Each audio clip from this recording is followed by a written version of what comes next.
Welcome to the Chaos Market. It's 2000. It's 2000, but not GMT. It's 2000 American. To say we're starting late would be an understatement.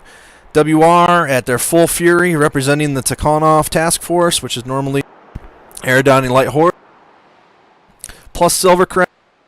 We're going to see what happens here, folks. We got tanks and more tanks and more tanks. Silver must have talked him into it. That's a Demolisher. That's a Moru. That's a Moru. That's a Warhammer. And there's a Harasser. Holy crap, that's a lot of beef. But it's slow and generally short range.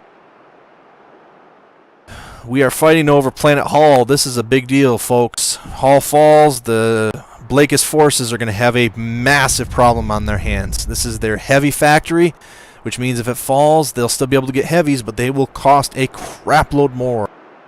It will also give the Tikonov task force an opportunity to get back into the star map because they'll be down in a section where they can attack multiple places quickly.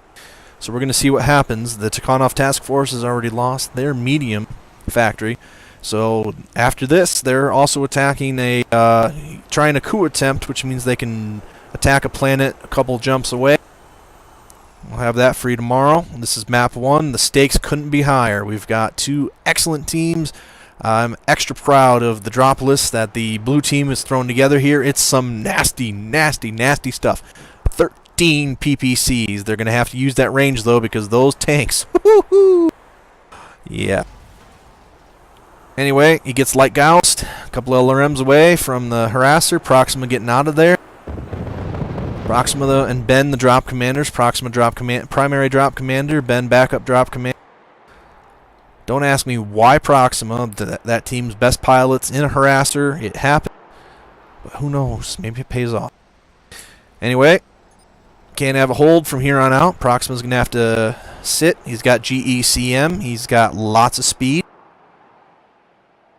His teammates are coming up. Is there enough beef to stop the mighty TTF forces? We'll find out. Awesome, awesome. Warhammer, Novacat, lot of firepower. Not as much armor as the other team, but woohoo! 13 PPCs. Pew, pew, pew, pew, pew. I'm excited. I hope you're excited, ladies and gentlemen. We've got a hell of a battle coming up. Don't want to rush the team. Oh, ho, crap.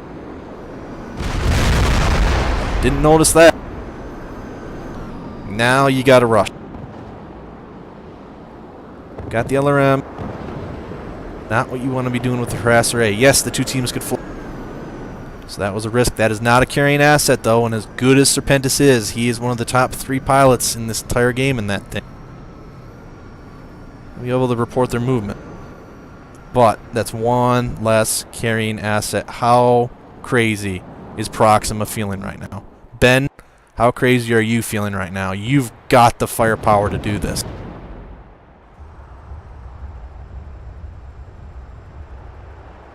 Jezar took some damage. Backing up. Ooh, that's the PPC one. That's an issue. 3 tanks, can't rush much. Those PPCs, though, nasty stuff. PPCs cause screen shake, throw off the aim of the enemy. They don't have a lot of anti-air here, so we'll see what happens. I took a look at the list, and somehow I did not recall. That's why I'm surprised to see it. I did not recall seeing that Donar in either of the lists. I, as the supervisor, have to take a look and make sure the lists are within the rules of the game, and they always are. I am involved with the blue team, but only until I see the enemy list. At that point, I shut my mouth up. Those LRMs should be able to provide some limited AA. While he's busy taking care of that thing, Ben's going to lead his team up. They've got a lot of range here. They're going to have to spread the damage. Those PPCs will screw some things up. If they can stay in unison like they are right now, firing shots, getting back, they might be okay. They've got double lambs here, so those LRMs will get through a little bit. They're going to try to take down Proxima. They are not focusing Proxima this time around. Thunderbird very beat up. Thunderbird's in the command mech, which was originally going to go to Proxima. Thunderbird, a veteran coming back to us after a while. MWO player, I believe, possibly, and checking out Living Legends. He's a bit smoked up, but you can tell that he's a veteran pilot utilizing his skills Poking in and out right there. Proxima's got lots and lots and lots of LRMs over there. Silver trying to finish off Thunder. Ben can't lose those arms. That's where all of his weapons are. It becomes a very expensive paperweight if you lose both arms in Nova. The tanks sitting back out, letting the Donar with its 900-meter range PPC and the Silvercraft Harasser A with LRMs for 1,000 meters to do some damage. Lambs, if they stick together, should work out pretty well. They can hit pretty hard from 900 themselves. Ben playing a war of attrition. They have more speed. Well, yeah, and Awesome's, well, they might have more speed. Not so much the Morgu versus the Awesomes, but the rest of their mechs are definitely faster. Looks like they've got LRM rack on one of the tanks. They're doing a good job of spreading the damage right now. They're doing a very, very good job of spreading the damage. Playing defensively, getting in and out of cover. This is an excellent thing to have two drop commanders here like this. So Proxima can sit back, get that Donar down, and then if they do, they can... wait a minute.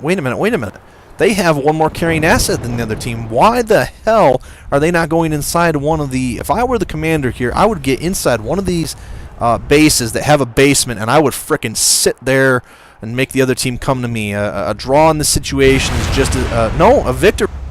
I don't know if they realize that right now. This could... Go take those things. Go slap inside one of the bases. Make all three of the tanks come down. Now the risk of that is that those three tanks up close like that, dangerous. Thunderbird might go down here soon. He's been taking a lot of damage. The Lambs are doing a pretty good job of soaking up most of the LRM fire. You'd have to say advantage skill-wise that the advantage goes to the Wolverines Rebirth team. They play together. They've got all of their pilots in.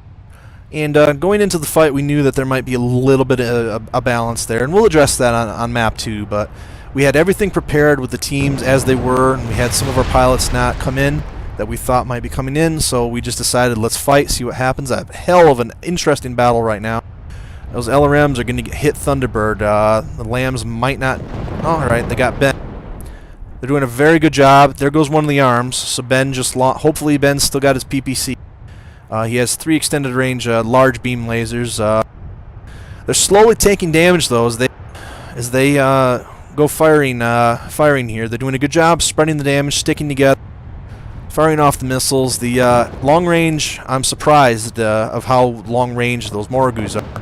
Those LRMs are starting to take their toll right now, and the teams are deciding to rush now. The Ben and Thunderbird are both pretty beat up right now, so they can't take a ton of damage. They're going to pull back a little bit. They're trying to buy time for their PPC assets to get up on the edge of the hill. This is going to be all about spreading damage, as Ben is very beat up. They're doing a pretty good job of firing together, getting up on the firing line, but they're facing 2 batteries of long-range assets as Ben goes down, and holy crap, that's a crash. That's a bad place to have a crash. Oh, not a crash. Sorry about that, ladies and gentlemen. Anyway, we'll hold here for now. I was very scared there was a crash. I hope we're still recording. Hope we're still on the air. The red team's going to take it.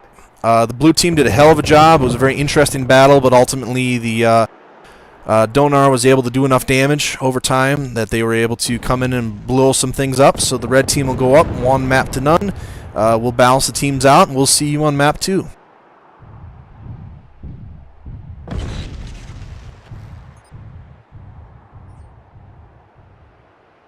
One side, I was warned that might happen, so we'll fix that up right up, and we'll go in there. I think an outstanding strategy by the red team here.